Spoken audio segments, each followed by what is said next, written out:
آج کل کے لوگ جب کوئی اس کو ورغلا رہے ہیں یا غلط راستے پہ ڈال رہے ہیں تو وہ بہت آسانی کے ساتھ اس کے شکنجے میں آ جاتے ہیں، مگر بدقسمتی سے کسی کو سمجھانا بہت مشکل کام ہے، خاص کر ایجوکیٹڈ اور تعلیم یافتہ لوگوں کو سمجھانا تو پھر بہت ہی مشکل ہے۔ جو ناممکن ہے وہ ان لوگوں کو سمجھانا جو کہتے ہیں کہ ہم شعور والے ہیں، ہم سب کچھ جانتے ہیں۔ آپ ان کو جتنا بھی سمجھانے کی کوشش کریں گے تو حضرت علی کا وہ قول آپ کے سامنے آ جاتا ہے کہ وہ آپ کے جانی دشمن بن جاتے ہیں۔ تو آپ اس کو شعور کہیں گے یا لاشعوری کہیں گے؟ ان کو اچھے اور برے میں تمیز کرنے، آئیے ہمارے ساتھ اس ویڈیو میں رہے تاکہ ہم ان لوگوں کو سمجھانے کی کوشش کریں۔ سامعین السلام علیکم، میں ہوں آپ کا میزبان ڈاکٹر عبدالواجد خان، ایک نئی ویڈیو کے ساتھ اور ایک نئی ہوپ کے ساتھ۔ پختون قوم کی بیداری، خاص کر پاکستان سے باہر رہنے والے جتنے بھی مسافر لوگ ہیں ان کی بیداری کے سلسلے میں حاضر ہیں۔ سامعین، آج ہم اس ویلاگ میں سب سے پہلے ڈیرہ اسماعیل خان میں پیپل پارٹی کے ذلی صدر کو خیبر پختونخوا کے وزیر اعلیٰ نے سیاسی انتقام کا نشانہ بنا کر ان کو گرفتار کروایا گیا ہے۔ ہم اس کی مذمت کرتے ہیں کہ وزیر اعلیٰ علی امین گنڈاپور اپنے سیاسی مخالفین اور خاص کر اپنے ڈسٹرکٹ میں جو سیاسی مخالفین ہیں ان کو نشانہ بنانے کی کوشش اور سیاسی طور پر دبانے کی کوشش کرتے ہیں، مگر ان کو پتہ نہیں ہے کہ آپ جتنا اپنے سیاسی مخالفین کو دباتے ہیں اس سے وہ اور بھی مضبوط ہو کے ابھرتے ہیں۔ پچھلے 13 سال سے خیبر پختونخوا میں پاکستان تحریک انصاف اور ایمانداروں کی حکومت ہے، تو یہ 13 سال میں جو انہوں نے تجاوزات کے نام پہ اجازت دی ہے، جو اب اس کو تجاوزات نظر آ رہے ہیں، ان کے نام پہ لوگوں کو سیاسی نشانہ بنا رہا ہے۔ اگر میں نے یہ بھی سنا ہے کہ ان تجاوزات کے خلاف آپریشن امیر مقام کی ہوٹل کے پاس جا کے رک گیا۔ آئی ڈونٹ نو کہ امیر مقام کے پاس کون سی طاقت ہے جو علی امین گنڈاپور کی طاقت کو وہاں پہ انہوں نے رکوا دیا۔ آپ کو بھی پتہ ہے کہ علی امین گنڈاپور کے پیچھے کس کا طاقت ہے اور امیر مقام کے پیچھے کس کا طاقت ہے۔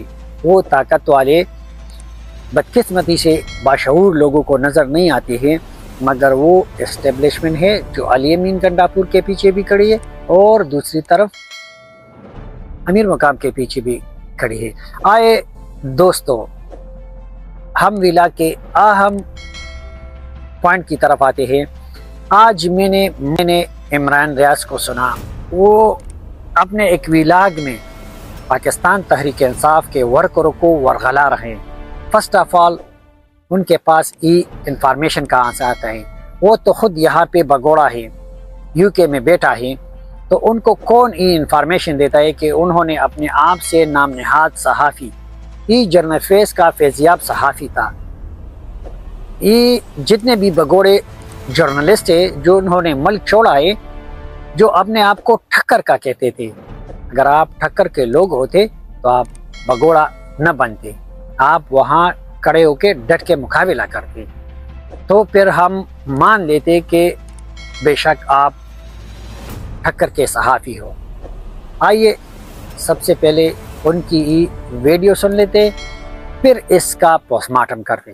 اور راستہ ایک ہی ہے ناظرین کہ پورے پاکستان کو باہر نکالنے کا بندوبست کرے۔ سارا کا سارا پاکستان تنگ ہے۔ تحریک انصاف کو عمران خان کی قیادت میں، چاہے وہ جیل میں بیٹھے ہیں، یہ اناؤنس کرنا چاہیے کہ سارا پاکستان راشن اکٹھا کر لے پہلے، اور جب راشن اکٹھا ہو جائے تو پھر پورا پاکستان بند کر دے، اور جو لوگ راشن نہیں خرید سکتے، جو لوگ خرید سکتے ہیں وہ ان کو بھی لے کر دیں۔ ایک دوسرے کا بندوبست کریں، مل کر راشن اکٹھا کریں سارے پاکستانی، اور اس کے بعد ایک ڈیٹ دے دیں کہ اس ڈیٹ تک آپ اپنا اپنا راشن اکٹھا کریں اور پھر بند کریں پورے ملک کو۔ یہ وہ حکمت عملی ہے جو پاکستان تحریک انصاف میں ڈسکس بھی ہوئی ہے ملٹیپل ٹائم، اور اگر یہ پورے ملک کو بند کرنے میں کامیاب ہو گئے، یعنی لوگ نکلے اور اپنی سڑکوں پہ اور گلیوں میں اور باہر اگر چوراہوں میں بیٹھ گئے، تو یہ نظام لوگوں کے سامنے گھٹنے ٹیک دے گا، ان کے پاس کوئی اور چارہ ہی نہیں ہوگا۔ اور اگر یہ کہیں گے کہ ہم ایک ہفتے کے لیے بند کر رہے ہیں पूरा पाकिस्तान, और उसके बाद अगले मरहले में हम कुछ और बताएंगे तो ये रियासत का सांस बंद होना शुरू हो जाएगा, क्योंकि अवाम का मुकाबला कभी भी कोई फोर्स नहीं कर सकती। सामीन, ईता ठक्कर का सहाफ़ी, इमरान रियाज ठक्कर का सहाफ़ी, जो आजकल इमरान रियाज बगोड़ा बन गया है। 2-3 और भी बगोड़े हैं, साबिर शाकिर है, डॉक्टर पीरजादा साहब जो अमेरिका में बैठा है। ये लोग खुद मैदान से भाग गए अपने बच्चों समेत, यहाँ पे आके उन्होंने अपने घर भी खरीद लिए। उनके पास ऐसी गद्दर सिंगी है कि यहाँ पे जो तहरीक इंसाफ के वर्कर है, मैं आपसे पूछता हूँ, आप लोग इस यूके और अमेरिका में कितने सालों से मेहनत कर रहे हैं, आप लोग इन लोगों को चंदा दे रहे हैं, उन लोगों की व्लॉग सुन के आप उनको पैसा कमाने की में मदद करते हैं, और इन लोगों ने आते ही यहाँ पे घर खरीद लिए और अभी तक आप लोगों ने 5, 6, 7, 10 सालों में घर नहीं खरीदा है। अच्छा, आइए इमरान रियाज साहब क्या कहते हैं? कहते हैं कि सबसे पहले तो पाकिस्तान में सब लोग तंग आ चुके हैं और इनके एक ही तरीका है कि सारे पाकिस्तान वालों को निकाले और उनको कह दे कि राशन इकट्ठा कर ले, जो राशन नहीं ले सकता है दूसरे उसको राशन दे दे। ये क्या करे? ये आप लोगों को वरगला रहा है, आप लोगों की ब्रेन वॉश कर रहा है, आप लोगों को इनकलाब की तरफ ले जाने की कोशिश करता है।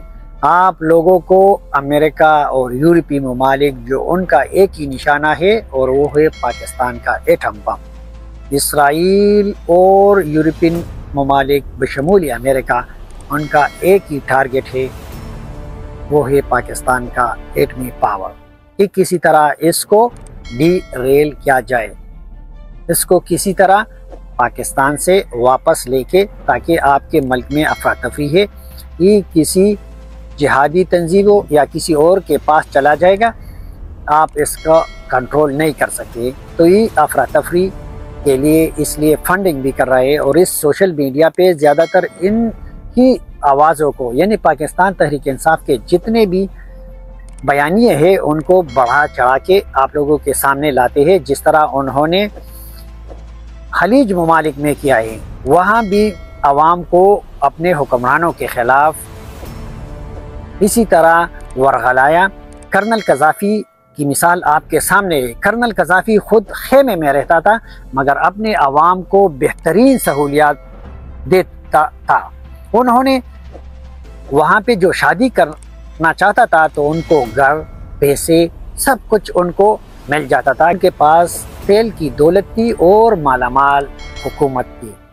मगर इस सोशल मीडिया में इसके बेटे की ज़िंदगी को बढ़ा चढ़ा के पेश कर रहे थे कि देखो ये कितने मज़े से कर रहा है, अयाशिया कर रहा है, यूरोप ममालिक में इनकी ऐसी मकानात है और उनको वो यहाँ पे जुआ खेलता है, मज़े कर रहा है। तो ने उस पे यकीन करना शुरू कर दिया और यूँ एक आग भड़क उठी और आज कर्नल कज़ाफ़ी भी उनके पास नहीं है और वो जब शादियाँ इस तरह के जो मामला थे वो ख़ुद अपने सर पे करते हैं। यानी अब उनको हुकूमत न शादी के लिए पैसे देते, न शादी के लिए घर देता है, बिल्कुल वीरान मुल्क बना हुआ है। इसी तरह मिस्र, बाकी ममालिक भी। तो आप लोगों को इससे सबक लेना चाहिए। आप लोग थोड़ा सा रिसर्च कर लिया करें कि जो बयानियाँ कौन बनाता है, इसके पीछे कौन है और इनको बढ़ा चढ़ा के कौन इस तरह पेश कर रहा है। तो इमरान रियाज साहब भी उनमें से एक है। ये भगोड़ा उन्हीं की बयानिया के साथ, जिस तरह इंडिया पाकिस्तान जंग के दौरान इन्होंने पाक फ़ौज और पाकिस्तान के ख़िलाफ़ गलीज़ ज़ुबान इस्तेमाल की और इंडिया की जो गोदी मीडिया है उसकी ज़ुबान को ज़ुबान अपना कर बढ़ा चढ़ा कर पेश कर रहे थे। तो ये कह रहे कि पूरा पाकिस्तान बंद कर दे और एक डेड लाइन देना चाहिए, पूरा पाकिस्तान बाहर निकलेगा तो ये मुल्क बैठ जाएगा और रियासत इनके सामने घुटने टेक देंगे। टक्कर के सहाफ़ी, आपने तो इन PTI के वर्करों को ही कहा था कि आखिर दम तक मैं लड़ूंगा।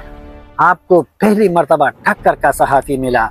ये ठक्कर का सहाफ़ी तो ठोकरे खा के भाग निकला और भगोड़े का नाम अपने साथ मंसूब कराया। अगर आप वहाँ रह लेते और इसी निज़ाम के सामने, जिस तरह यहाँ बैठ के लंदन में बैठ के पाकिस्तान तहरीक इंसाफ के वर्करों को और पाकिस्तानी अवाम को बाहर निकालने के लिए व्लॉग बना रहे हैं, अगर आप लोग इनकी तरह निकल के उनकी क़यादत कर देते तो आपके साथ गाजी लग जाता। अगर ज़िंदा बच जाते, भगोड़ा नहीं, सारी उम्र आपके साथ यही एक लफ्ज़ लिखा जाएगा कि इमरान रियाज भगोड़ा सहाफ़ी। तो आप पाकिस्तानी अवाम को पाकिस्तानी रियासत और इस्टेब्लिशमेंट के सामने लाना चाहते हैं और उनको वरगलाना चाहते हैं, और फिर जो उनके साथ जो अमल होगा, आप यहाँ से मज़े से दूसरा उस पर व्लॉग बनाएंगे, पैसे कमाएंगे, डॉलर कमाएंगे, और वहाँ पे जो गिरफ्तार होंगे उनका कोई पूछने वाला नहीं होगा। इसी तरह अली अमीन गंडापुर ने 3 दफ़ा पुख्तून कौम के बच्चों को इस्लामाबाद ले जाया गया और तीनों दफ़ा जो भी गिरफ्तार हो गए फिर उनका पूछा तक नहीं था। आप जाके इनके ख़ानदानों से पूछे कि आप लोगों ने खुद वकील करवाए थे, आप लोगों ने ज़मानत करवाने के लिए खुद पैसे खर्च करवाए, या आपको पाकिस्तान तहरीक इंसाफ या अली अमीन गंडापुर भी दिए। खुदारा पाकिस्तान तहरीक इंसाफ के वर्करों और पाकिस्तानी आवाम इस एजेंडे को, ये जो मुल्क से बाहर भगोड़े बैठे हुए हैं, डॉलर कमाते हैं, उनके पीछे डॉलरों की ताकत है, इनको कोई और फीड करवा रहा है और उनकी व्लॉगों को इसी तरह सोशल मीडिया में बढ़ा चढ़ा के आप लोगों के सामने लाता है। और स्पेशली जो मुसाफिर लोग हैं वो अपने कामों के बाद जब आ जाते हैं तो इसी सोशल मीडिया का इस्तेमाल करते हैं, क्योंकि आजकल हर एक इसी सोशल मीडिया को इस्तेमाल करता है। मेन स्ट्रीम मीडिया और हकीकी जो खबरें होती है अखबारात में होती है तो उनको बहुत ही कम पढ़ते और सुनते हैं। तो इसलिए आप लोग इन जैसे भगोड़ों की भूंकने में मत आइए और अपने मुल्क और पाकिस्तान को मजबूत बनाने के लिए मस्बत इक़दामात और उन लोगों का साथ दे जो पाकिस्तान को मजबूत बनाने के चक्कर में हैं। ये लोग खुद डॉलर कमाते हैं, पाकिस्तान से बाहर बैठ के भगोड़े बन के खुद और अपने बच्चों को अच्छी तालीम दिलवाने के लिए यहाँ पे दाखिल करवाया और आप लोगों को वरगलाने की कोशिश करता है। उम्मीद है आप लोग मेरी व्लॉग सुनने के बाद थोड़ा सा ज़हमत करेंगे और इन भगोड़ों के कहने पे सोच और विचार करेंगे और इनका बाइकाट करेंगे। खुदारा उनको न सुना करे। ये लोग ऐसे व्लॉग बना के अपने लिए एक रोज़गार का ज़रिया बनाया है और दूसरी तरफ रियासत पाकिस्तान और पाकिस्तान को कमज़ोर बनाने के चक्कर में है। अगर आप लोगों को मेरी व्लॉग पसंद आई तो लाइक, शेयर और हमारे चैनल को सब्सक्राइब करें ताकि आइंदा इसी तरह की वीडियो आपको बर वक्त मिले। आपसे इजाज़त चाहता हूँ। वस्सलाम, अल्लाह मस्पारम, दख्ते पामान।